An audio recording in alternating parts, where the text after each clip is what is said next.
सबों को जय यीशु। अभी कुछ दिनों पहले ही 12th का बोर्ड एग्ज़ाम कैंसिल हो गया और कुछ लोग बड़े खुशी से अभी सोशल मीडिया में अपडेट कर रहे हैं। कितनी खुशी की बात है, अच्छी बात है। पर कुछ लोग ऐसे भी हैं जो दुखी होंगे, जिन्होंने 2 साल बहुत कड़ी मेहनत की पर एग्ज़ाम कैंसिल हो गया। उनके साथ हम सहानुभूति रखते हैं।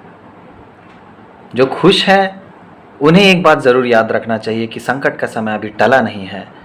कोविड अभी भी हमारे बीच में है और हमें ये बिल्कुल नहीं भूलना चाहिए कि उस कोविड की वजह से बहुत सारे लोग जो हमारे बीच में थे आज नहीं हैं। बहुत सारे हमारे प्रियजन इस दुनिया को छोड़ के चले गए। पर हाँ, मृत्यु एक ऐसा चीज़ है जिसके लिए हमें ज़्यादा शोक नहीं बनाना चाहिए, ज़्यादा दुखी नहीं होना चाहिए। उस वक्त के लिए ज़रूर बुरा लगता है क्योंकि हमने अपने प्रियजन को खोया है। पर एक क्रिस्तीय दृष्टिकोण से अगर हम देखें तो वो मृत्यु ईश्वर की इच्छा है, क्योंकि स्वयं यीशु मसीह खुशी से मृत्यु को स्वीकार किए थे ईश्वर की इच्छा के लिए, क्योंकि मृत्यु के द्वारा एक व्यक्ति महिमा की ओर बढ़ता है। इन सब बातों के विषय में संत पौलुस चर्चा करते हैं कुरिन्थियों के नाम संत पौलुस के पत्र में। और मृत्यु एक बहुत बड़ा रहस्य है, एक बहुत बड़ा विषय है बात करने का। इन सब बातों के पहले एक बात ज़रूर आता है, वो है जीवन। आज हम जीवन के बारे में सोचते हैं। कई बार हम कैसा जीते हैं, कैसा हमारा आचरण होता है, इसके बारे में लोग हमें देखते हैं, जज करते हैं। और एक क्रिस्तीय व्यक्ति सबसे ज़्यादा देखा जाता है, क्योंकि वो कैसा जीता है, उसका बातचीत कैसा है, उसका बोलने का ढंग कैसा है, उसका रहन सहन कैसा है, उस बात पे लोग सोचते हैं ये व्यक्ति कैसा जीवन बिताता है। कई बार हम जो स्टैंड्स लेते हैं या फिर हमारा जो वर्डिंग होता है या फिर जो हमारा बिलीफ होता है सत्य के प्रति, वो इतना स्ट्रिक्ट होता है कि कई लोग हमें दूर से ही देख करके अपना रास्ता बदल देते हैं। यह अनेक लोगों के साथ होता है, महसूस किया होगा।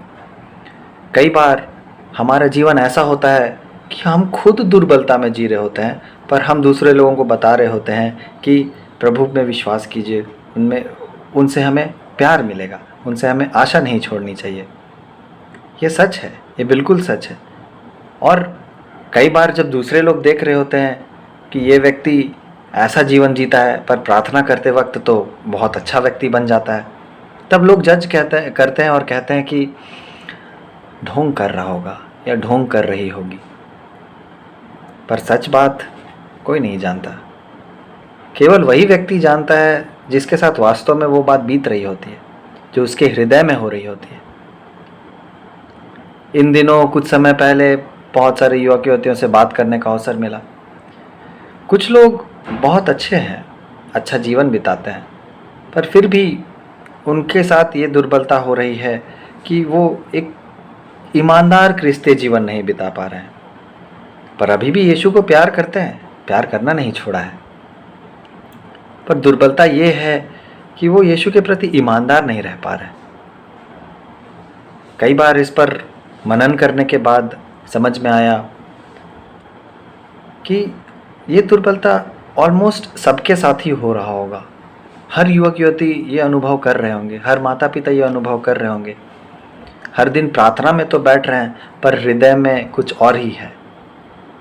पर इसे नेगेटिव सेंस में नहीं लेते, इसे पॉजिटिव सेंस में लेते हैं। कई बार ये इसलिए भी होता है क्योंकि ये हमें ईश्वर पर और निर्भर होना सिखाता है। अगर हम हर चीज़ खुद से ही कर लेते, खुद से ही अपनी दुर्बलताओं को जीत लेते या खुद से ही अपने दुर्बलताओं को कहते कि उसकी ज़रूरत नहीं है, ये दूर हटो, तो हमें यीशु की ज़रूरत क्यों पड़ती फिर। और संत पौलुस इसके बारे में बहुत अच्छे से विचार करते हुए कहते हैं कि मैं जब दुर्बल हूँ तभी बलवान हूँ। क्यों? क्योंकि जो दुर्बलता मुझ में है उसके कारण मुझे बार बार यीशु के पास जाना पड़ता है, और जब मैं यीशु के पास जाता हूँ मैं बलवान बन जाता हूँ। अनेक लोग जो ये जजमेंटल एटीट्यूड लेकर के बैठे रहते हैं, जो दूसरों को जज करते कहते हैं वो ढोंग कर रहा है या ये ढोंग कर रही है, उन्हें इस बात का नहीं पता कि एक्चुअली में जो वो बंदा है या जो वो व्यक्ति है उसके साथ यीशु का रिश्ता कैसा है। अब कुछ समय पहले मैं खुद इस एटीट्यूड में फंस गया था। जब लॉकडाउन चल रहा था और लोग परम प्रसाद लेने आते थे, तब मुझे ऐसा लगता था कि उन्होंने तो पाप स्वीकार किया ही नहीं है, फिर वो कैसे तैयार होंगे परम प्रसाद ग्रहण करने के लिए। पर बाद में समझ में आया, मुझे समझाया गया कि वो कितने अंदरूनी रूप से तैयार है, ये हम बाहरी रूप से नहीं देख सकते हैं। तो एक व्यक्ति का रिलेशनशिप ईश्वर के साथ कैसा है, वो केवल उसका खुद का विषय है, वो उसका पर्सनल लाइफ है, राइट। और ये हमारे साथ क्यों होता है?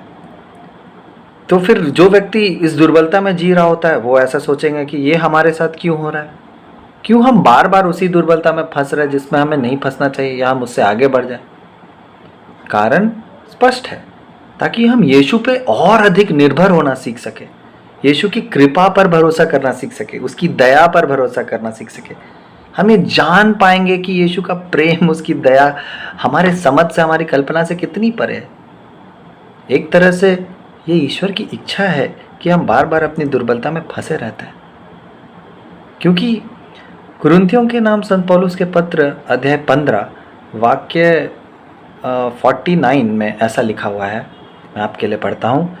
जिस तरह हमने मिट्टी के बने मनुष्य का रूप धारण किया है, उसी तरह हम स्वर्ग के मनुष्य का भी रूप धारण करेंगे।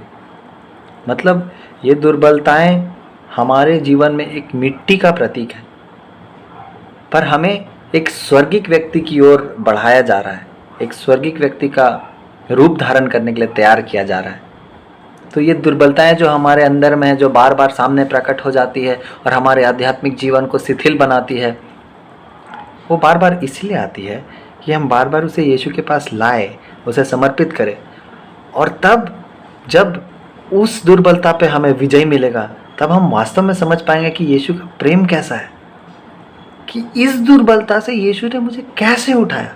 अब एक व्यक्ति जो नशा में है, जब वो नशा छोड़ता है, बड़े आनंद के साथ फिर यीशु की स्तुति करने लगता है, क्योंकि उसको एहसास हुआ कि यीशु का प्रेम कितना बड़ा है, उसकी दया कितनी बड़ी है। और देखिए, इसलिए वो समझ पाता है, क्योंकि वो नशा छोड़ना उसके लिए इतना आसान नहीं था, बड़ा मुश्किल था, फिर भी वो छोड़ पाया। और इसके लिए वो फिर ईश्वर की स्तुति करने लगता है, धन्यवाद देने लगता है। तो कई बार ये जो दुर्बलता हमारे जीवन में है, ये हमें डिस्करेज करने के लिए नहीं होती, बल्कि एनकरेज करने के लिए होती है। ये हमें नया रूप धारण करने के लिए होती है। बस हमें देखना है कि इसमें ईश्वर की इच्छा क्या है, यीशु हमें कहाँ लेना चाह रहे हैं, यीशु हमें क्या बताना चाह रहे हैं। इसलिए आइए हम आज अपने सभी दुर्बलताओं के लिए प्रार्थना करें, उन सभी लोगों के लिए भी प्रार्थना करें जो हमें जज करते हैं, प्रभु उन्हें क्षमा करे। और जो हमारे अंदर दुर्बलताएं हैं,